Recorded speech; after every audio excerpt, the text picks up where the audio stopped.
This is some of the first stuff that we're getting from Chris Rock, kind of himself, about what exactly is going to happen. Because after all this controversy started about the diversity thing and all the boycott and everything, Chris Rock was largely silent, tweeting one joke on Twitter, but that was about it. So over the weekend, there was the NAACP Image Awards luncheon where all of the nominees were there. Reggie Hudlin was there.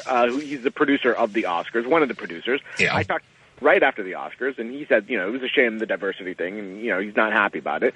So he talks to Entertainment Tonight at this thing and says about the show. First of all, Chris Rock is doing it. He's not stepping aside. He's not heeding to the calls for boycott. Okay.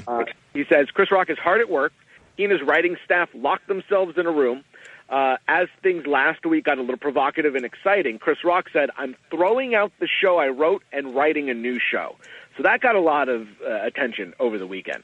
But he also said more. He says, Chris Rock's that thorough. He's brilliant. I have 100% confidence that he'll deliver something that people will be talking about for weeks. Notice the pressure's building now on what Chris can deliver here.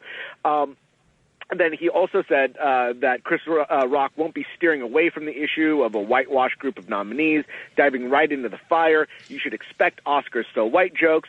And yes, the Academy's ready for him to do that. They're excited about him doing it. They know that's what we need. They know it's what the public wants, and we deliver what the people want.